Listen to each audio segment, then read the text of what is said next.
کہ ہندوستان کے مسلمان اس ملک کی آبادی کے دلوں اور دماغوں کو جیتنے کی مہم میں جڑ جائیں۔ دلوں کو جیتنا اور دماغوں کو جیتنا، یہ دونوں باتیں یہاں آئی ہیں۔ دماغوں کو جیتا جا سکتا ہے صحیح بات پہنچا کر، صحیح بات کمیونیکیٹ کر کے۔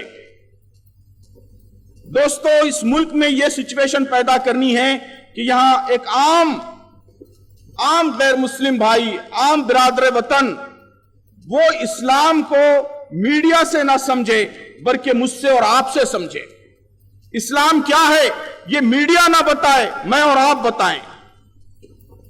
مسلمانوں کا موقف کیا ہے یہ ان کو میڈیا سے معلوم نہ ہو بلکہ مجھ سے اور آپ سے معلوم۔ جس دن یہ سچویشن اس ملک میں پیدا ہوگی، یقین مانیے آپ کے مسائل کا بڑا حصہ حل ہو جائے گا۔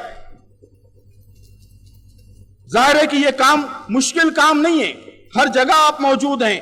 اگر ہم کوشش کریں، ہمارے نوجوانوں سے رابطہ رکھیں، بزرگوں سے رابطہ رکھیں، تاجروں سے ملتے رہیں، امپلائیز سے ملتے رہیں، ہر جگہ وہ اپنی یہ ذمہ داری سمجھیں کہ اسلام کے بارے میں ذہنوں کو صاف کرنا ہے، نفرتیں مٹانی ہیں، غلط فہمیاں دور کرنی ہیں، صحیح بات لوگوں کے سامنے لانی ہے۔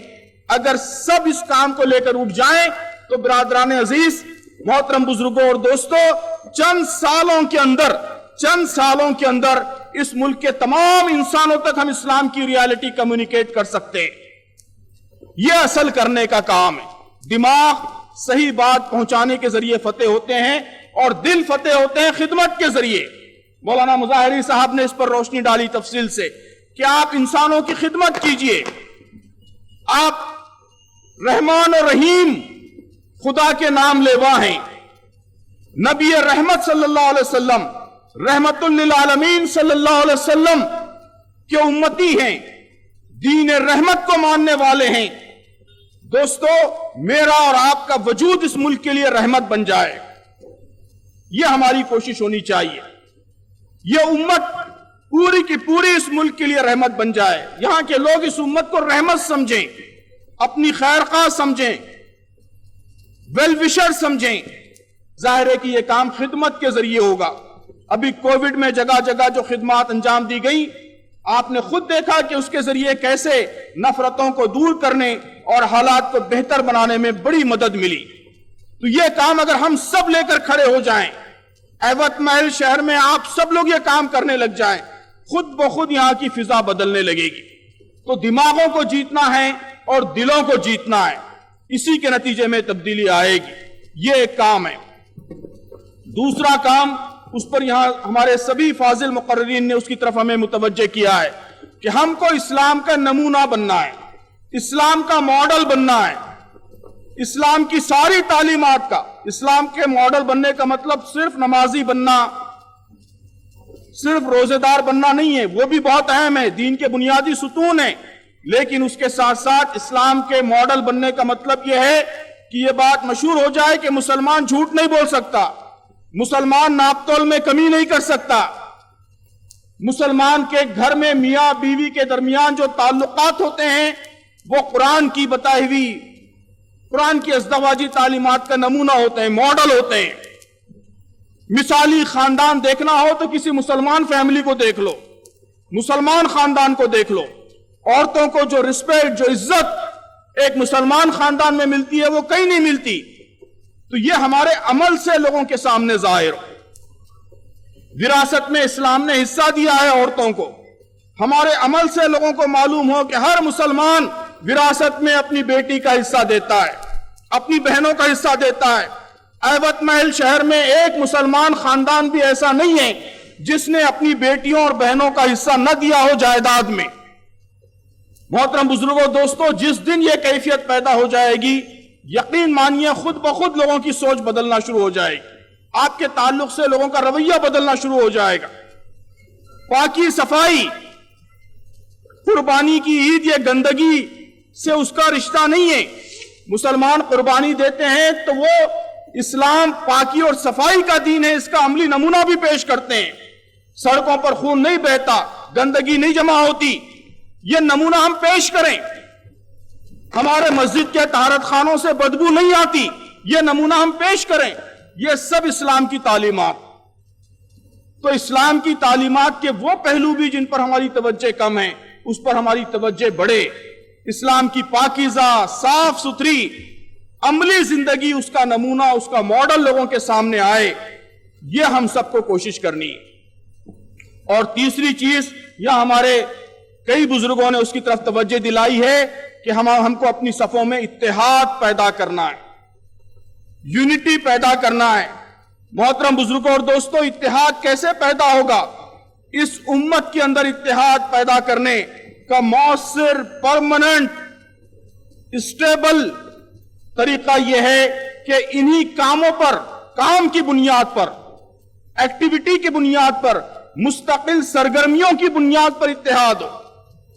صرف دفاعی مقصد کے لیے اگر ہم متحد ہوتے رہیں کہ فسادات ہو گئے متحد ہو گئے، کسی ہماری شریعت پر آنچ آ گئی اس لیے متحد ہو گئے، کوئی اور مسئلہ پیدا ہو گیا متحد ہو گئے، تو یہ اتحاد بہت عارضی ہوگا اور اس اتحاد میں وہ طاقت نہیں ہوگی جو مطلوب ہے. اللہ تبارک و تعالیٰ نے اس امت کے اتحاد کے لیے بہت ہی اسٹرانگ بنیادیں، بہت مضبوط فاؤنڈیشنز فراہم کیے ہیں. ہمارا مقصد ایک ہے، ہمارا نصب العین ایک ہے، ہم جو کچھ اس ملک میں کرنا چاہتے ہیں وہ ایک ہے، ہماری آرزویں کامن ہیں، ہمارے خواب کامن ہیں. تو یہ سب کیوں ہمارے اتحاد کی بنیاد نہیں ہو سکتے؟ آپ ذرا تصور کیجئے، آپ کسی بھی مسلک کے ماننے والے سے پوچھئے، یا جو کچھ باتیں آج پیش کی گئیں، سارے مسالک کے لوگ یہی باتیں کہتے ہیں. سب یہی کہتے ہیں کہ اس ملک میں عام برادران وطن کے سامنے ہمیں اسلام کا پیغام پہنچانا ہے، ہمیں اسلام کا عملی نمونہ بننا ہے، ہمیں انسانوں کی خدمت کرنی ہے. تو یہی منشور، یہی مینیفیسٹو سارے مسالک کا، سارے طبقات کا مینیفیسٹو ہے. تو اس کی بنیاد پر ہم کیوں متحد نہیں ہو سکتے؟ آپ ایبٹ محل شہر میں اتحاد کی یہ پائیدار روایت ڈالیے، پروگرام کی بنیاد پر، مستقل لاہ عمل کی بنیاد پر اتحاد پیدا کیجئے. سارے مسالک، سارے فرقے، سارے طبقات سب مل کر طے کریں مثلاً کہ ہم اس بار ربیع الاول اس طرح منائیں گے کہ یہاں ایبٹ محل شہر کے جتنے برادران وطن ہیں ان سب کو نبی کریم صلی اللہ علیہ وسلم کی مبارک سیرت سے واقف کرائیں. ہم بریلوی، ہم دیوبندی، ہم اہل حدیث، ہم سب اس کام کے لیے مل جل کر جدوجہد کریں گے. کیا یہ ممکن نہیں ہے؟ نبی کریم صلی اللہ علیہ وسلم تو ہم سب کے رسول ہیں. آپ سے عشق کے معاملے میں تو سارے مسلمان متحد ہیں. اس ملک میں کروڑوں کی تعداد میں مسلمان رہیں اور نبی کریم صلی اللہ علیہ وسلم کے بارے میں کوئی غلط فہمی ہو، آپ کے بارے میں کوئی مس انفارمیشن سماج میں پھیلے، اس سے بڑھ کر ہماری بدقسمتی کیا ہو سکتی ہے؟ تو کیا ہم سب مل کر یہ کام نہیں کر سکتے؟ ہم سب مل کر یہ کام کر سکتے ہیں. اسی طرح اس امت کو اونچا اٹھانا ہے، تعلیم عام کرنا ہے، معیشت کو مضبوط کرنی ہے، سب کا کنسرن ہے. تو اس کام کے لیے ہم سب مل کر جدوجہد کریں، سب مل کر کام کریں. محترم بزرگوں دوستو، ملت کا کردار تو اب اس طرح کے عنوانات پر جب بھی بات ہوتی ہے ہم سمجھتے ہیں کہ یہ سب کام بہت اہم ہیں، لیکن یہ کسی اور کے کرنے کے ہیں، جماعتوں کے کرنے کے ہیں، قائدین کے کرنے کے ہیں، علماء کے کرنے کے ہیں. نہیں، یہ کام میرا، آپ کا، ہم سب کے کرنے کا کام ہے. ہر فرد ہے ملت کے مقدر کا ستارہ، ملت افراد سے ہی بنتی ہے. تو آج کی اس محفل میں ہم سب اپنے اپنے ذمے کا کام لے کر اٹھیں. ہم میں سے ہر ایک اپنے ذمے کام لے کر اٹھے. ہم یہ طے کر کے اٹھیں کہ آج کے بعد ہم انشاءاللہ 1 سال کے اندر، 2 سال کے اندر 4 برادران وطن کی، 5 برادران وطن کی غلط فہمیاں دور کریں گے. یہ مشکل کام نہیں ہے، یہ بالکل مشکل کام نہیں ہے، بہت آسان کام ہے. یہاں جتنے لوگ ہیں ان سب نے اگر اس کام کا فیصلہ کر لیا تو خود بخود ایک تحریک یہاں شروع ہو جائے گی. خود بخود اس کے نتیجے میں ذہن صاف ہونا شروع ہو جائیں گے، قربتیں بڑھیں گی، نفرتیں دور ہونا شروع ہو جائیں گی. اس کام کا بیڑا اٹھائیے، ہم سب اس کام کا بیڑا اٹھائیں. نوجوان نوجوانوں میں کریں گے، طلبہ طلبہ میں کریں گے، بڑے بزرگوں میں کریں گے، خواتین میں کریں گی. ہم اسلام کی صحیح تعلیمات دل سوزی کے ساتھ لوگوں کے سامنے پیش کریں گے، 4 لوگوں کے سامنے۔ یہ مشکل کام نہیں ہے۔ ملت کے ڈیولپمنٹ میں ہم رول ادا کریں گے، ہم 1 بچے کو اسپانسر کریں گے، 3 ہم اپنے بچوں کی ہم تعلیم دلا رہے ہیں، ہم 4تھا ملت کا بچہ ایڈاپٹ کر لیں گے، اس کو بھی ویسی ہی تعلیم دلائیں گے غریب بچے کو جیسے اپنے بچوں کو دلا رہے ہیں۔ کیا یہ مشکل کام ہے؟ بالکل مشکل کام نہیں ہے۔ آپ یہ فیصلہ کر کے دیکھیے، انشاءاللہ آپ کے مال میں برکت ہوگی، آپ کے بچوں کا 3 بچوں کا تعلیمی معیار بلند ہوگا، اللہ تعالیٰ کی مدد و نصرت ان کے کیریئر میں شامل حال ہوگی، قدم قدم پر آپ کو برکت حاصل ہوگی۔ ایک یتیم کو ایڈاپٹ کیجئے، ملت کے غریب بچے کو ایڈاپٹ کیجئے، گیرج پہ کام کرنے والا، پنکچر بنانے والا، اس کو تعلیم دینے کا فیصلہ کیجئے۔ یہاں جتنے لوگ بیٹھے ہیں وہ سب اگر یہ فیصلہ کر لیں تو عیبت محل شہر میں بچہ مزدوری مسلمانوں میں ختم ہو جائے گی۔ آسان چیز ہے، مشکل چیز نہیں ہے۔ تو ہم میں سے ہر ایک اپنی ذمہ داریوں کی طرف متوجہ ہو تو اسی کے نتیجے میں ملت کا کردار بحال ہوگا، پوری ملت انشاءاللہ اپنی ذمہ داریاں ادا کرے گی، اور پھر اس کے نتیجے میں جیسا کہ میں نے عرض کیا، یہ مشکلات اللہ تعالیٰ کی سنت یہی ہے کہ پھر جب بندہ اللہ کی طرف پلٹتا ہے، اپنی ذمہ داریوں کی طرف متوجہ ہوتا ہے، تو پھر اللہ تعالیٰ بھی مدد و نصرت اس کے ساتھ شامل حال کرتا ہے اور مشکلات کو آسانیوں میں بدل دیتا ہے، چیلنجز مواقع میں بدل جاتے ہیں، راستے کے روڑے اور راستے کے کانٹے وہ نئے دروازے کھولنے کا ذریعہ بن جاتے ہیں۔ تو ہم سب یہ فیصلہ کر کے اٹھیں، اگر یہ ہوگا تو انشاءاللہ اس محفل کا حق ادا ہوگا، اس محفل کا گویا آؤٹ کم انشاءاللہ نکلے گا۔ اللہ تعالیٰ سے دعا ہے کہ اللہ تعالیٰ ہم سب کو اپنی ذمہ داریاں ادا کرنے کی توفیق عطا فرمائے، اللہ تعالیٰ اس ملک کے حالات پر، ملت کے حالات پر رحم فرمائے اور بہتر تبدیلیاں یہاں پیدا فرمائیں، ہم سب کو اپنی ذمہ داریاں ادا کرنے کے اللہ تعالیٰ مواقع عطا فرمائیں، صلاحیت عطا فرمائیں، جو رکاوٹیں، جو مشکلات ہیں اللہ تعالیٰ اپنے فضل خاص سے ان کو دور فرمائیں۔ آمین۔ وآخر دعوانا ان الحمدللہ رب العالمین۔